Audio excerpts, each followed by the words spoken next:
काय मग दिवाळीची तयारी सुरू झाली आहे ना? Hello guys. सो काहीच दिवसात दिवाळी आहे आणि दिवाळीचे पदार्थ म्हणजे फराळाचे पदार्थ घरी बनवण्यात एक वेगळीच मजा असते. तर माझ्याचे शंकरपाळे खूप माझ्या मैत्रिणींना आवडतात. खारे शंकरपाळे मी युजली पण बनवते दिवाळी नसून सुद्धा, कारण की मी प्रेफर करते की ओवीला मी जरा घरचं द्यावं स्नॅक्स किंवा संध्याकाळच्या भुकेसाठी. सो शंकरपाळे आणि पोह्याचा चिवडा माझ्याकडे बऱ्यापैकी कायम असतो.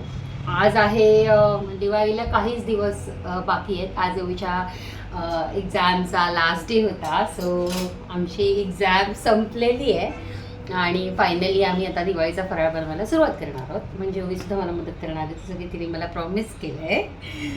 काही नाही तर निदान ती कॅमेरा ऑपरेट करायला तरी मला मदत करेल.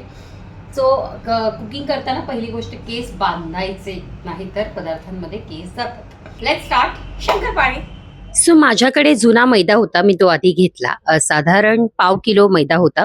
तुम्ही समप्रमाणात मैदा आणि कणिक घेऊ शकता किंवा कणिक जास्त घेऊ शकता किंवा मैदा जास्त घेऊ शकता. तुम्हाला जसं हवं तसं तुम्ही घ्या, त्याने काहीही फरक पडत नाही. फक्त हेल्दी ऑप्शन म्हणून आपण कणकीचे बनवतो. थोडासा रवा, जास्त नाही, एक तो क्रिस्पीनेस येण्यासाठी ओवा थोडा जास्त, कारण मला आवडतो. त्याने छान वास येतो ओव्याचा. कलौंजी,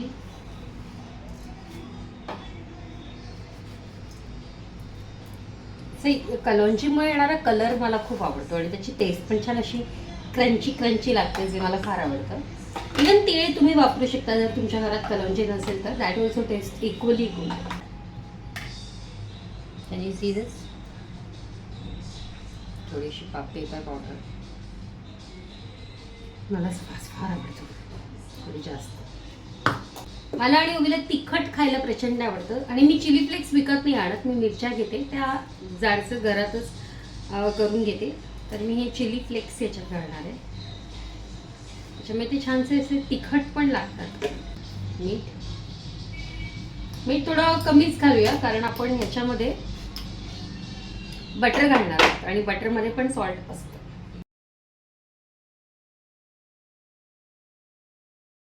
तेल तूप न वापरता जर बटर वापरलं तर शंकरपाळे खुसखुशीत होतात आणि तेल जरा कमीच पितात. सगळे पदार्थ छान एकत्र केले म्हणजे कणिक मळताना आपल्याला कमी त्रास होतो आणि त्याहीपेक्षा जास्त एकीकडे मीठ एकीकडे तिखट असं राहत नाही, सगळं छान एकजीव होतं.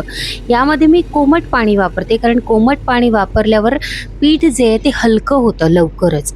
म्हणजे साधं पाणी वापरल्यावर आपल्याला खूप वेळ मळावं लागतं, पण जर कोमट पाणी घातलं तर जास्त वेळ मळायला लागत नाही. एकदाच पाणी न टाकता पाणी 2-3 वेळा थोडं थोडं टाकून ते मळावं, म्हणजे मैदा वेगळा आणि कणिक वेगळी राहत नाही, ती छान एकजीव होते.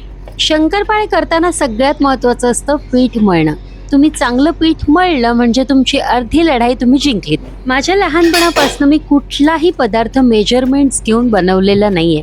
मला वाटतं पदार्थ बनवताना जर आपण आपलं मन ओतून तो बनवला तर तो पदार्थ चांगलाच होतो. रॅटाटोई नावाची एक फिल्म आहे, ती प्रत्येकाने बघायची. एक उंदीर इतकं सुंदर जेवण बनवतो, तर आपण का नाही बनवू शकत, नाही का?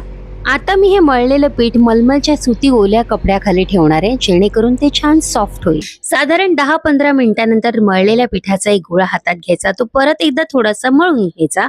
मग त्याच्यावर थोडंसं तेल लावायचं आणि याची छानशी पोळी लाटून घ्यायची. आहे की नाही सोपं? आपण ना उगाच गोष्टी कॉम्प्लिकेटेड करतो असं मला वाटतं. खरं तर कुकिंग ही सगळ्यात सोपी आणि आनंददायी गोष्ट आहे. तर आपली ही पोळी लाटून झाली की मग चाकूच्या किंवा पिझ्झा कटरच्या साह्याने आपण त्याचे 4 भाग कापून घ्यायचे. म्हणजे कॉर्नर असतो तो जर निघाला तर एकसारखा शेप येतो. तसं एकसारखा शेप नाही आला तरी त्याने काही फार फरक पडत नाही, पण तरी जरा छान दिसावं म्हणून करावं. आणि मग मधला आकार आपण स्क्वेअरमध्ये किंवा ट्रायंगलमध्ये जसा आपल्याला आवडतो तसा करायचा. आपल्याला खायला आवडतं तर थोडी मेहनत तर आपल्याला घ्यावीच लागते, पण जर हे कापण्याचा कंटाळा येत असेल आणि शेप बिघडत असेल तर सरळ एक छोटीशी वाटी घ्यायची, जिच्या बॉर्डर्स तीक्ष्ण असतील आणि त्या वाटीने शेप पाडायचा. म्हणजे एकसारखा शेपही येतो आणि पुरींसारखा आकार येतो.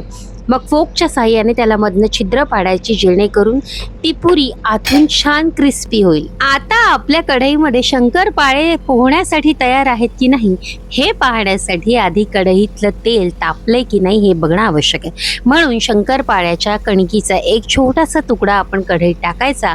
जर तो वर आला म्हणजे आपलं तेल छानपैकी तापलेलं आहे आणि मग बाकी सगळ्या शंकरपाळ्यांनी पोहण्याची तयारी करायची आपल्या तेलामध्ये. जेव्हा मी कोणताही तळण्याचा पदार्थ बनवत असते तेव्हा मला कॅमेरा तेलात पडण्याची फार भीती वाटते. त्यामुळे मी खूप कॉन्शियस असते तळताना. ओवीला सुट्टी लागली आणि ओवी घरीच आहे हे मला नंतर आठवलं. मग मी तिला सांगितले, "ए बाळा, जरा एक शॉट घे ना." सो तिने हा घेतला. सो आता हे जोपर्यंत हे छान तळताय तोपर्यंत आपण पुढची पोळी लाटून घ्यायची. फराळाचे पदार्थ तळण्यासाठी मी एक सुंदर झारा घेतला होता, पण तो मला काही केल्यास सापडत नव्हता.